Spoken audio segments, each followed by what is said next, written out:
Desa Ngrawan terkenal dengan tradisi seni karawitannya yang turun-temurun. Setiap malam Jumat Kliwon, warga menggelar pertunjukan wayang kulit di pendopo desa sebagai bentuk sedekah bumi dan pelestarian budaya. Namun, ada satu hal yang tidak pernah dijelaskan secara terang-terangan. Pantangan menyebut nama sinden Raras. Saat pertunjukan tengah berlangsung, Raras adalah seorang sinden yang dipercaya telah meninggal puluhan tahun lalu. Konon, suaranya bisa membuat dedaunan berhenti bergoyang dan hewan malam terdiam. Tapi sejak suatu malam Jumat Kliwon, ia menghilang saat pentas dan tak pernah ditemukan hingga kini. Sejak itu, desas-desus muncul bahwa ia tidak benar-benar pergi. Seno, seorang mahasiswa jurusan etnomusikologi, datang ke Ngrawan untuk meneliti gending kuno. Ia tertarik dengan salah satu lagu langka berjudul Gending Lingsir Wengi Raras yang hanya dimainkan di desa ini. Mbah Darmo, dalang tua yang jadi narasumbernya, menolak membahas lagu itu terlalu dalam. Gending itu bukan untuk sembarang telinga, apalagi kalau yang nyinden bukan Raras, kata Mbah Darmo.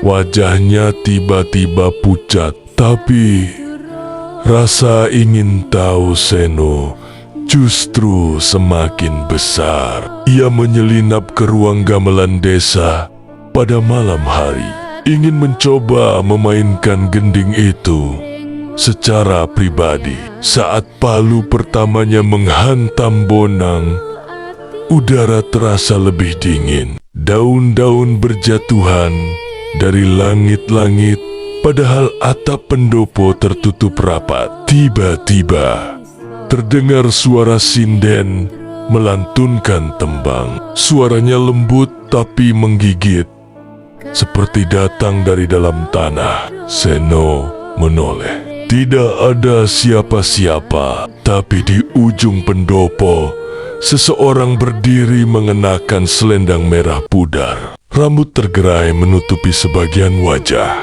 Matanya menatap kosong ke arah Seno, dan dari gamelan yang ia mainkan terdengar suara-suara yang tak seharusnya ada.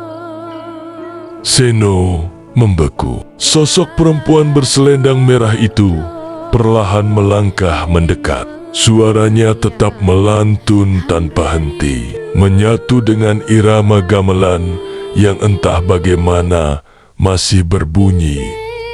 Meski tangan Seno sudah berhenti memukul. Angin mendesir tajam seperti berbisik dalam bahasa Jawa kuno yang tak ia pahami. Seno mundur perlahan, tapi kakinya terpeleset pada kain merah panjang yang entah dari mana datangnya. Sosok itu kini berdiri hanya beberapa langkah darinya.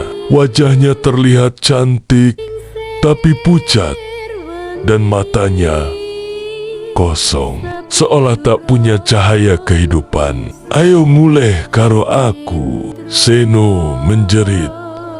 Lari terbirit-birit keluar dari pendopo. Nafasnya tersengal hingga tiba di rumah Mbah Darmo. Pintu diketuk keras-keras. Mbah Darmo membukakan pintu dengan ekspresi panik.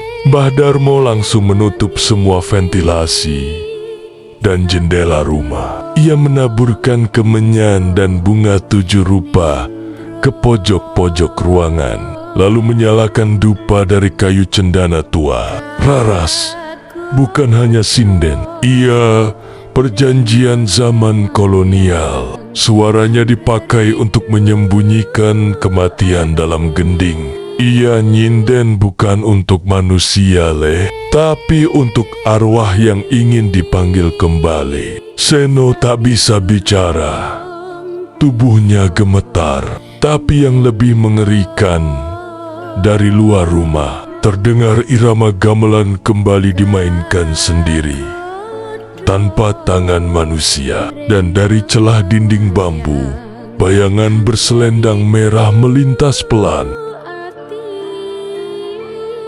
Malam itu terasa lebih panjang dari biasanya. Waktu seolah membeku, meski dupa dan kemenyan terus menyala. Ketukan gamelan di pendopo tak kunjung berhenti, seolah ada yang terus memainkan gending lingsir wengi Raras dengan irama lambat, menghipnotis. Mbah Darmo memandangi Seno yang kini duduk lunglai di sudut rumah. Wajah pemuda itu pucat, matanya merah seperti kurang tidur.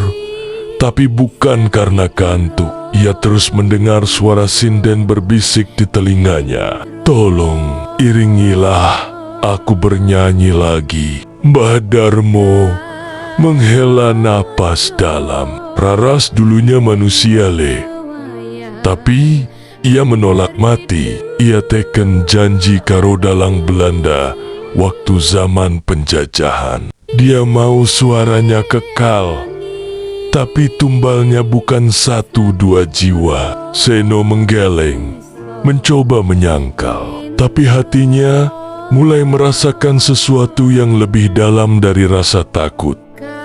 Ikatan setiap kali suara sinden itu datang, jantungnya berdetak mengikuti tempo gending. Ia merasa nyaman, dan itu yang paling menakutkan. Keesokan paginya, Mbah Darmo mengajak Seno ke bukit kecil di pinggiran desa, tempat makam para seniman terdahulu. Di sana, mereka berhenti di satu nisan tua tanpa nama. Hanya bertuliskan suara yang belum selesai, "Iki makam Raras." Tapi jasadnya tidak ada. Tiba-tiba angin kencang berhembus dari arah timur, membawa aroma bunga melati yang menyengat. Dan dari balik pohon beringin besar, terdengar suara kendang dipukul pelan. Teratur, Seno melangkah mendekat seperti kesurupan. Sinden tak bisa menyanyi kalau tak ada gamelan dan pengiring yang menyatu. Dan Raras telah memilih Seno.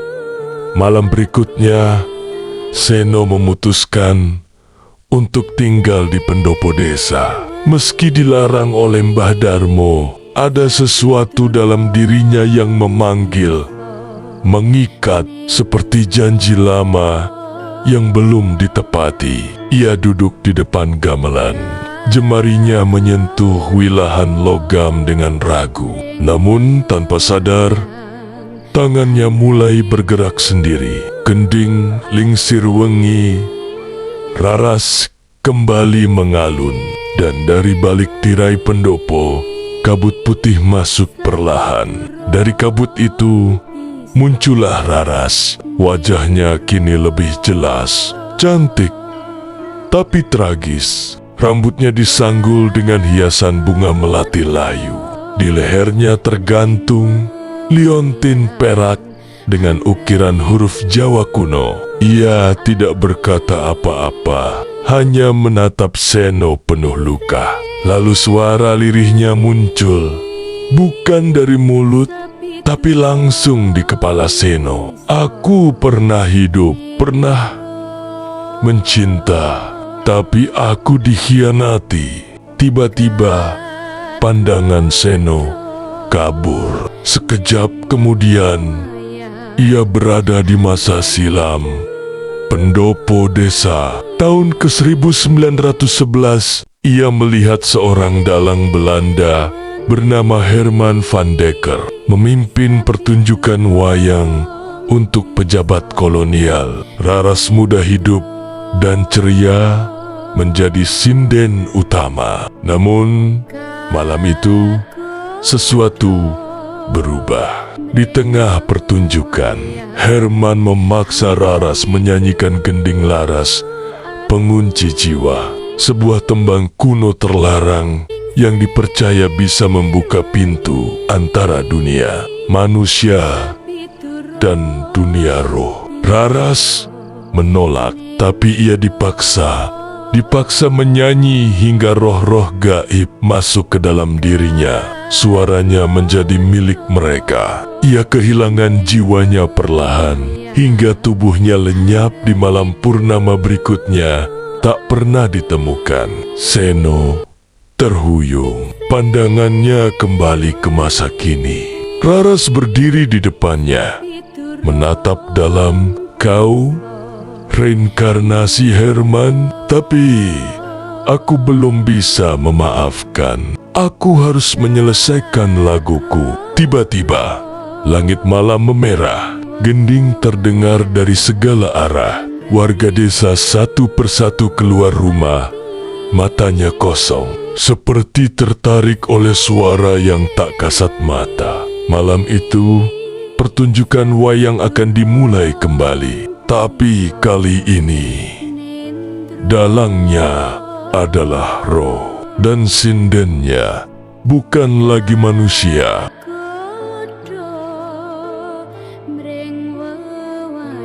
Suasana malam itu benar-benar berbeda. Langit tak menampakkan bulan, hanya kilau merah samar seperti bara yang menggantung di angkasa. Angin berhenti berhembus dan seluruh desa ngerawan sunyi senyap, kecuali satu tempat, pendopo desa. Di sanalah suara gamelan mengalun kencang, seolah dimainkan oleh puluhan penabuh yang tak terlihat. Para warga yang semula tertidur berjalan perlahan menuju pendopo. Mata mereka kosong, tubuh mereka seperti dikendalikan. Seno berdiri di tengah-tengah panggung.